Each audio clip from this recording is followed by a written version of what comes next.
Hello, today we're doing another of my favorite games of all time, Agony by Psygnosis from 1992.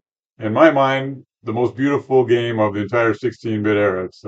It's a work of art, and I just love it. So it's got a lot of tricks, so it should be an interesting video. I'm trying to be a little more professional today, so I actually sort of planned out what I was going to do because I've been playing a lot with this Engine 9000 debugger, and yeah, it really shows the tricks really well. So the main trick of Agony is the fact that it is three overlapping layers of parallax, and that is uncommon. I think Orc was the first to do it, but this one really pulled it off to the best degree. So if you've never seen the game, let me just play it for 1 second just to give you an idea. Uh, it's a little slower in the emulation than in real life, but yeah, it looks really, really nice. And I'm just going to pause it right when I get up to the trees here. In just a second. Shoot this guy. Okay, we'll pause it there. So I'll show you how they did it. So usually it's in dual playfield, but usually dual playfield has 3-bit planes and then 3-bit planes and two separate ones. So that'd be one playfield is 3 and the other playfield is 3. So it's two playfields.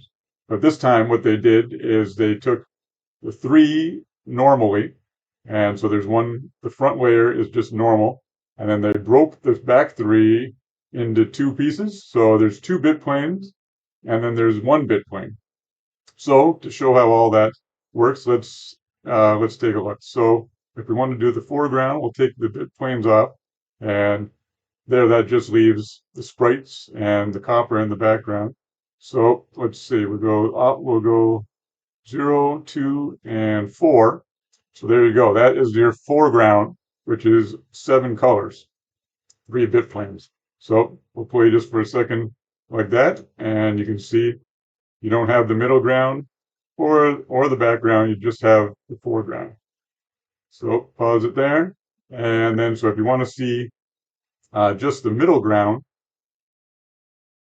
well, I'll take them all off, and just the middle ground. Oh, sorry, this is the background. Bit plane 1 is just the entire background. And so that's only 2 colors. So what they've done is they've used the copper to change the color to do a gradient on this color. You see how the green goes down and goes into like an orange. And then they've also done a gradient on this color. So it's just 2 different colors because it's bit plane, just 1 bit plane. So then if you get rid of that and you go, would it be even? Nope, not even. Let's see, 3 and 5. There you go. So that would be just the middle. So right here, if I play it, it's just the middle layer. That's 2-bit planes. So 2-bit planes equals 4 colors, but then you need 1 color for transparency. So it's only 3 colors. So 3 colors for every scan line. So that is how they put that together. And yeah, it's pretty amazing. So let me put all the bit planes back. Look at the difference there. Oh, and I was just about to get killed by a spider. Um, so this is actually one of the places that I wanted to show the next part. And what they're able to do is change the color in the with the copper. So I will show you here that there's a website that Frank Sauer made all about how Agony was created, and from there's 2 different pictures that he's included, and let me find them here. There you go. So these were on his site, and so I put them beside to show the effect, and it works really well. And I was trying it earlier. Okay, so I've blocked the copper, and then so look at these pictures over here. On this side, we're starting with the brown. That's 6 colors that is in the foreground. But you see how some of them change on the way down.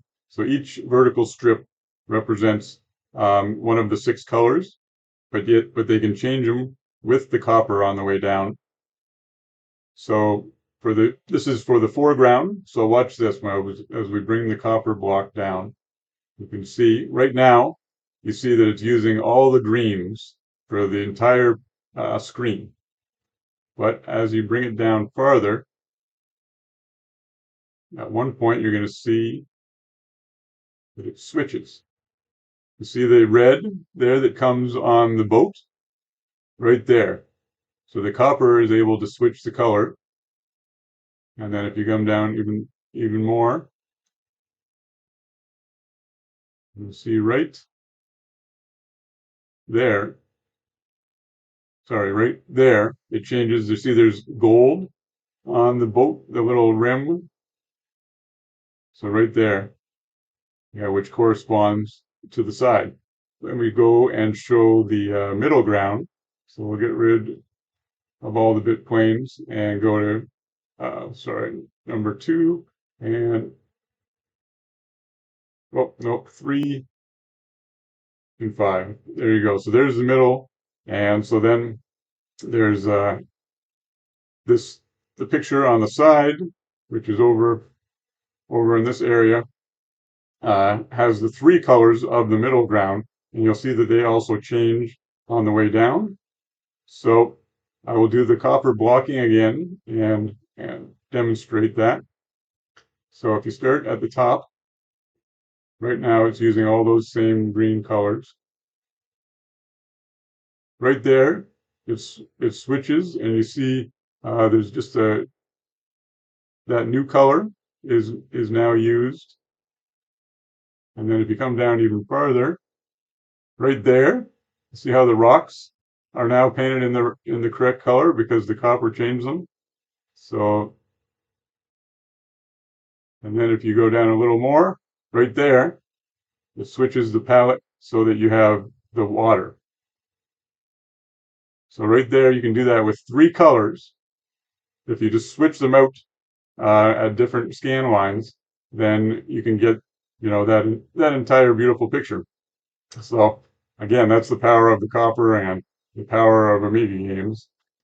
Okay, the other really cool thing about this level is that it changes the enemy palettes also, because the limitation of dual playfield is that on this front playfield you only have 6 colors, 7 colors, right? So that's not a lot for the enemies. So I can demonstrate right in this area. If you have 2 enemies on the same screen, you can change the palette, which is what they do. So we see here, you got these fish, and then you've got these guys at the top, right?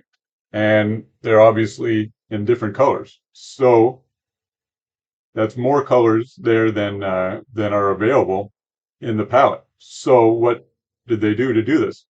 So I'll show you. If you take off the bit planes again and just do the bit planes of the foreground, which would be 0, 2, and 4. And then if we use the copper blocker, and we go all the way to the top. So watch this. When you do this, see how everything, even the ones at the bottom, the fish at the bottom, are colored all in those same colors as the shark at the top, right? So at this point, that palette is just his palette. But then if you come down, you'll see that right there, it switches, right? So you've got a new palette, so they're able to change the copper right at that moment.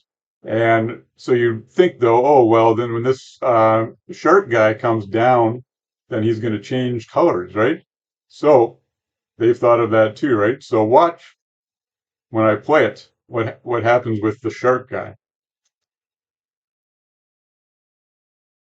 See, he never goes below that line, because if he went below the line, then he would turn into the other colors.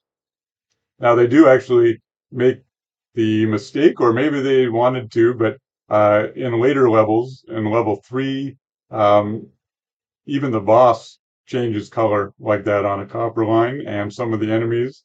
And then in level 5 and 6, I think there's also quite a bit of that. So I don't know if they just couldn't avoid it, or if they thought it looked cool, or or not, but they masked it in this first in the first two levels and in the fourth level, but they didn't in the others for some reason. But yeah, it's a way to give a lot more colors, and so it's an amazing little trick. So hope you enjoyed that. And so what else can we show you?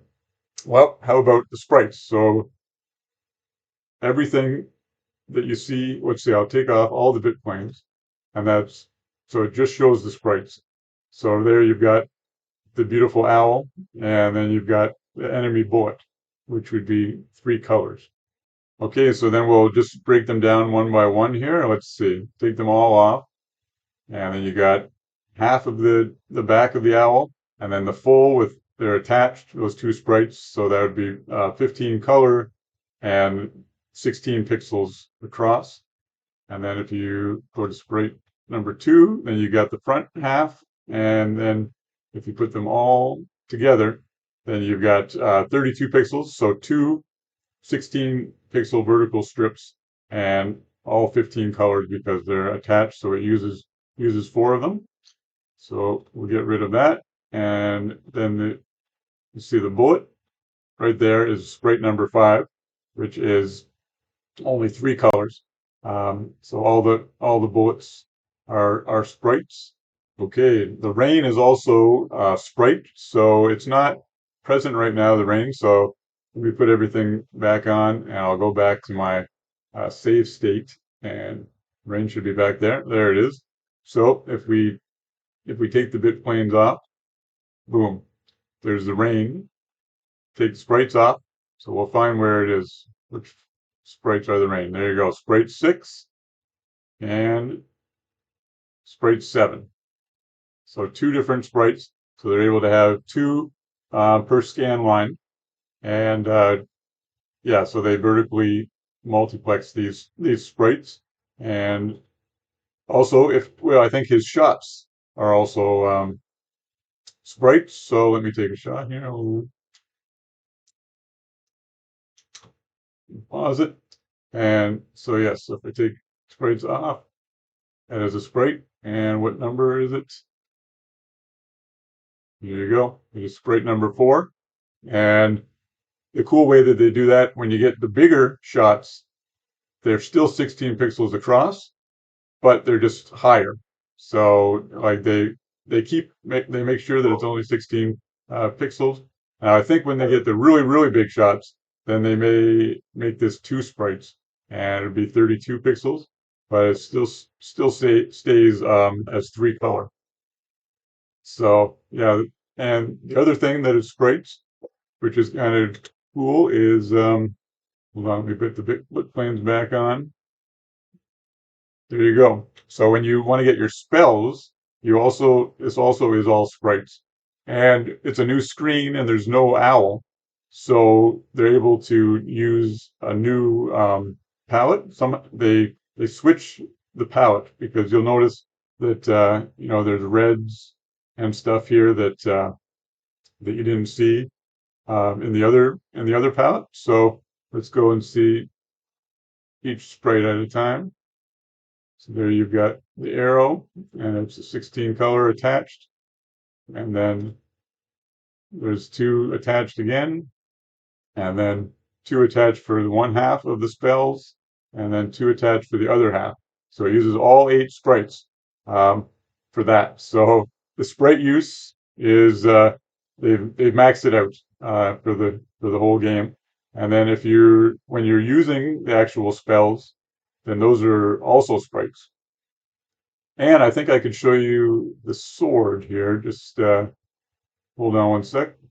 And now through the magic of cheats and pausing, I was able to get the biggest weapon and the swords to show you.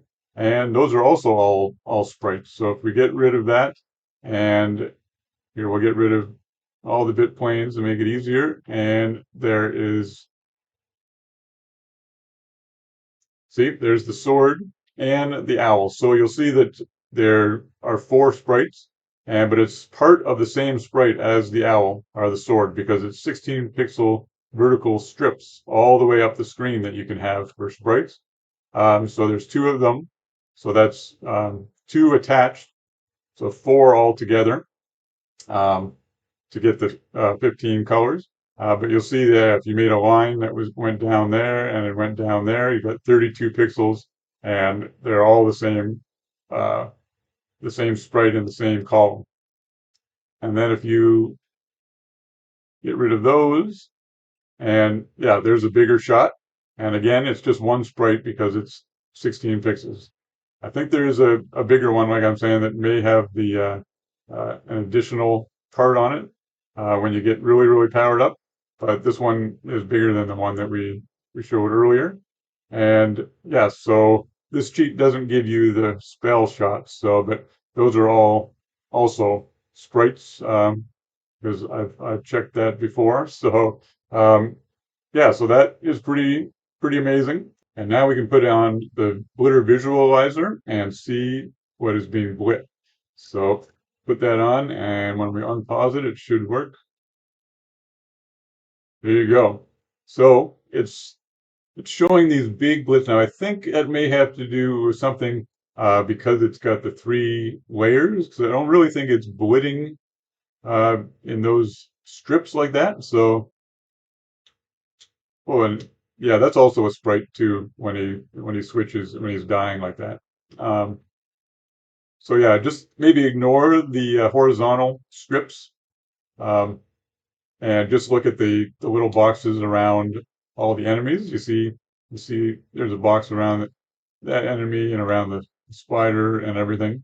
So the blitz, there's like 26 blitz per frame, so it's not blitting too much stuff. And there's a new feature. Let me see. Whoop, I died there. There's a new feature in the debugger that shows you the speed, so how many frames per second. So if you see there, 50 frames per second. Now I've read before that Agony was only that it was a variable rate, but well, I've been playing along here. It always stays at 50 frames per second and doesn't drop. So it seems to be locked at 50 frames per second. So if you look at the DMA stats there too, you've got the blitter is white tax because it's using the blitter. Oh yeah, I didn't explain that earlier. So the way it works is that there's hardware scrolling for dual playfield, which just usually has 2 playfields, right? But in Agony they've broken it up into 3, so they have to use the blitter to do the scrolling for the background, which actually doesn't scroll. So I think that if you look at Code Tapper's site, he'll explain how that works. Code Tapper sprite tricks. If you type that into Google, um, I think they hold certain amounts of the same screen in memory, something along those lines. So that's why the blitter is also extra active because it has to do some of the compensate for some of the hardware scrolling for the 3 different playfields. So yeah, let's go back to have the visualizer on again. And yeah, you can see that the blitter is working really hard. So is the CPU and the bit planes. Sprites, again, there's lots of them, but it doesn't show up much because they're pretty non-taxing on the system. So the total, it looks like it's about 3/4 to the full DMA usage and still staying at 50 frames per second. And the final thing I'll show you is that yeah, I got the one of the potions here on the screen, and you'll see also that it's a sprite. So if I take the sprites off,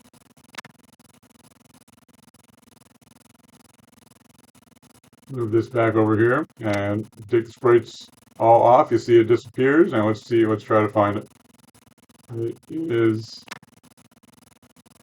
right at the end here. So it's sprite 7 and 8. So before that was the rain, and now they're using it for here, which the rain was taking 2 sprites, but you'll notice that the rain is not happening at the same time, right? So they won't have a potion and rain.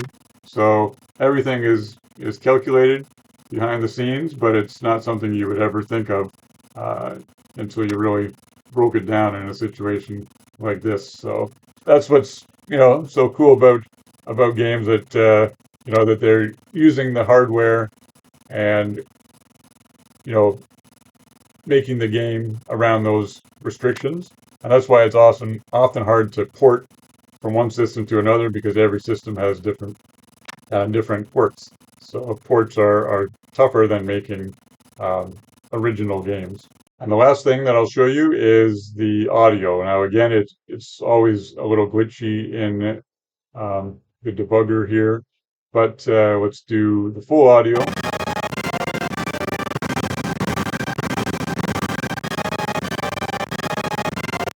And then each channel. So channel 0, nothing.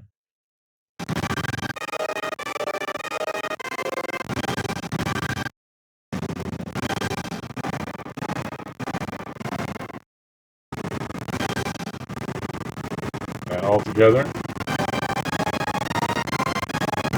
So I think maybe the sound effects are on the first channel. Let's see. Oh yeah, look at that. I've never actually heard that full sound effect before because it blends in with the music. Interesting. It sounds very different when it's isolated.